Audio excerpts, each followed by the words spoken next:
So இந்த வீடியோவில் நான் என்ன ஷேர் பண்ண போகிறேன் அப்படின்னா, ChatGPTய வந்து எல்லாம் சேட் பண்ணி தான் யூஸ் பண்ணிகிட்டே இருப்பாங்க. பட் நான் உங்களுக்கு எப்படி பேசுறது மூலமாக நீங்கள் எப்படி வந்து யூஸ் பண்ணலாம் சொல்லிட்டு சொல்ல போகிறேன். சிம்பிள். ஜஸ்ட்டு ChatGPT ஓப்பன் பண்ணிக்கிங்க. இந்த இடத்துல யூஸ் வாய்ஸ் மோடுன்னு சொல்லிட்டு ஒரு ஆப்ஷன் இருக்கும். அதை ஆன் பண்ணிக்கோங்க. நான் இப்போ ஆன் பண்ணிக்கினேன். ஓகே டியூட் தங்கிலீஷ்லேயே சொல்லு. நான் தங்கிலீஷ்லேயே கேட்குறேன். ஓகேவா? சரி, கண்டிப்பா நம்ம தங்கிலீஷ்லயே பேசலாம். நீங்க கேளுங்க, நான் அதே மாதிரி தங்கிலீஷ்லயே பதில் சொல்றேன். ஓகே. ரீசெண்டாக வந்து நிக்கில் காமத் போஸ்ட் பண்ண எலான் மஸ்கோட பாட்காஸ்ட்டை பற்றி எனக்கு சொல்லு. சரி, நிக்கில் காமத் சமீபத்துல போஸ்ட் பண்ணிய எலான் மஸ்க் பாட்காஸ்ட் பத்தி சொல்ல வந்தா, அது ரொம்பவே சூப்பரான ஒரு பேச்சு. அதுல நிக்கில் காமத் நிறைய வெறித்தனமான கேள்விகளும் எலான் மஸ்க் அவர்களோட சில வேற லெவல் ஐடியாஸும் டிஸ்கஸ் பண்ணிடுறாங்க. எனவே அந்த பாட்காஸ்ட் நிச்சயமாக சுவாரஸ்யமானது. குறிப்பாக டெக்னாலஜி, பிசினஸ் இது மாதிரியான விஷயங்களும் உங்களுக்கு பிடிச்சிருந்தா. அதில் ஒரு 3 கீ டேக்அவே மட்டும் எனக்கு சொல்லு. சரி, கண்டிப்பா அந்த பாட்காஸ்ட்ல இருந்து 3 முக்கியமான விஷயங்களை சொல்லணும்னா, முதல் விஷயம் எலான் மஸ்க் இன்னோவேஷன் பத்தியும் ரிஸ்க் எடுக்கிறது பத்தியும் பேசினார். அதாவது பெரிய சாதனைகளை பெறணும்னா சற்று டேரிங்காக இருக்கணும் என்றார். இரண்டாவதாக நிக்கில் காமத் பிசினஸ் ஸ்ட்ராட்டஜிஸ் பத்தியும் எதிர்கால டெக் ட்ரெண்ட்ஸ் பத்தியும் சில கேள்விகள் கேட்டார். அதுக்கு பதிலாக எலான் ஃபியூச்சர் பாசிபிலிட்டிஸ் எப்படி இருக்கலாம்னு சொன்னார்.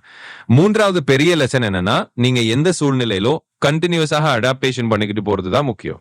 சோ பேசிக்லி அந்த 3 டேக்அவேஸ் இதுதான். ஸோ ஒரு 24 வோல்ட் பைக்கு அதில் என்னென்ன கீ டேக்அவேஸ் இருக்கு? சரி, அந்த 25-year-old பாய்க்கு அந்த பாட்காஸ்ட்ல இருந்து முக்கியமான டேக்அவேஸ் என்னவென்றா, முதல் விஷயம், நீங்க இளமையாக இருக்கும் போதே ரிஸ்க் எடுக்க பயப்படாம முயற்சி பண்ணலாம்னு செல்ஃப் கான்பிடன்ஸ். இரண்டாவது, நீங்க டெக் அல்லது பிசினஸ் லைன் எதுவாக இருந்தாலும் ஃபியூச்சர் ட்ரெண்ட்ஸ் மற்றும் கண்டினியூஸ் லேர்னிங் பண்ணிக்கிட்ட போனா நல்லதுன்னு புரிந்து கொள்ளணும். மூன்றாவது, பெரிய ஆளுகளிடம் முயற்சி கேட்டா அவர்களோட ஃபெயிலியர்ஸ் மற்றும் சக்சஸஸ் இரண்டையும் பேலன்ஸா அனலைஸ் பண்ணிக்கோங்க. அதாவது எல்லாமே ஒரு லேர்னிங் ப்ராசஸ் மாதிரி எடுத்துக்கோங்க. இப்படி அந்த 24-year-old பாய்க்கு இந்த 3 விஷயங்கள் நல்ல கீ டேக்அவேஸாக இருக்கும். எனக்கு இந்த பாட்காஸ்ட்ல சரி, நீ இந்த பாட்காஸ்ட்ல இருந்து இன்னும் எதையாவது தெரிஞ்சுக்கணும்னா சொல்லு, அல்லது உன் ஆங்கிள் இருந்து வேற ஏதாவது சந்தேகம் இருந்தா அதையும் கேளு. நான் இப்போ டிபேட் ஸ்டைலோ அல்லது ஜஸ்ட் கேஷுவலாவோ நீ எப்படி வேணும்னாலும் நம்ம பேசலாம். இப்போ என்கிட்ட வந்து மணி இல்ல. பட் நிறைய விஷயம் நம்ம வாங்கணும்னா அதுக்கு மணி தேவைப்படுது. பட் எல்லாரும் அங்க தான் வந்து ஸ்டக் ஆகுறாங்க. எக்ஸாம்பிளுக்கு அவங்க அப்பா மணி தராரு, அவங்க ஃப்ரெண்ட்ஸ் மணி தராங்க, அவங்க தாத்தா சொத்து சேர்த்து வச்சிருக்காரு. ஸோ இந்த மாரி தான் எல்லாரும் நெனச்சிட்டு இருக்காங்க.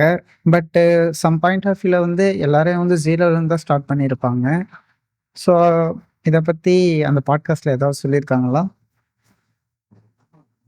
ஆமா, நீங்க சொல்றது ரொம்ப சரியாக இருக்கு. அந்த பாட்காஸ்ட்லயே இத பத்தி ஒரு ஆங்கிள் சொல்லியிருந்தாங்க. நிச்சயமாக எல்லாரும் ஒரு 0 பாயிண்ட்ல இருந்து தான் ஆரம்பிச்சிருக்காங்க. அதாவது எல்லாருக்கும் ஆரம்பத்துல ரிசோர்சஸ் இல்ல, எங்க இருந்து ஸ்டார்ட் பண்றதுன்றது ஒரு பெரிய கேள்விதான். அவர்கள் சொன்னது என்னன்னா, நிஜமாகவே நல்லா ஃபோக்கஸ் பண்ணிட்டு என்ன ரிசோர்சஸ் கிடைக்கிறதோ அது உபயோகிச்சு சிறு சிறு ஸ்டெப்ஸ் எடுத்துக்கிட்டே போனா கொஞ்சம் கொஞ்சமாக growth பில்ட் பண்ணலாம். எலான் மஸ்க் மாதிரி பெரிய ஆட்களுக்கும் ஆக்சுவலாக ஏர்லி டேஸ்ல அவங்களும் நிறைய ஸ்ட்ரகிள்ஸ் பார்த்திருக்காங்க. அது இந்த பாட்காஸ்ட்ல வந்த ஒரு மெசேஜ். ஸோ பேசிக்லி நீங்க சொல்ற மாதிரி எல்லாரும் ஒரு இடத்துல ஆரம்பிக்கிறாங்க. அது 0 லெவல்ல இருந்து தான் கிராஜுவலி பில்ட் பண்ணிக்கிட்டே போறது தான் key point. Okay. Thank you.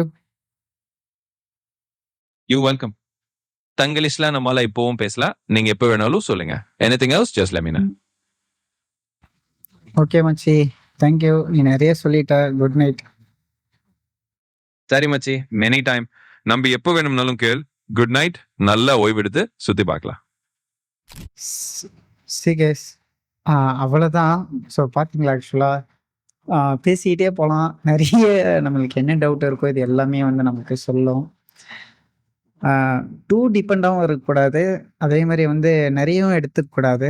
நீங்க என்ன ஆக்சுவலா வந்து உங்க மைண்ட்ல இருக்கோ, அதுக்கான ஆன்சர்ஸ் வரையும் எடுத்துக்கிட்டு நீங்க வந்து ஃபர்தரா போயிட்டே இருக்கலாம். இல்லன்னா நீங்க கேட்க தந்தா கேட்டுக்கிட்டே இருக்கலாம். இந்த மாதிரி அது, இது எதுனாலும். ஆக்சுவலா நீங்க எங்க ஸ்ட்ரகிள் ஆகுறீங்களோ, அதுக்கு வரையும் சொல்யூஷன் வந்து கேதர் பண்ணிக்கலாம். அதுவும் இது குடுக்குற சொல்யூஷன்ஸ்லாம் வந்து நீங்க 2, 3 தடவ வந்து ஒரு வெரிஃபை பண்ணிக்கணும். ஏன்னா, இது எல்லாமே அக்யூரேட்டா குடுக்குமான்னு கேட்டா கிடையாது. ஜஸ்ட் ஏஐ தான். அதே மாரி இப்ப சொன்ன இந்த பாட்காஸ்ட் ரிலேட்டடான இதுவெல்லாம் வந்து இது ஜெனரலா கூட கிரியேட் பண்ணியிருக்கலாம். ஸோ எல்லாமே வந்து நம்ம என்ன கேள்வி கேட்கிறோமோ அது ரிலேட்டடா தான் சொல்லும். ஸோ எஸ் அத கொஞ்சம் பார்த்துக்கங்க. அவ்வளோதான். ஸோ ட்ரை பண்ணி பாருங்க. உங்களுக்கு யூஸ்ஃபுல்லா இருக்கும். Thank you.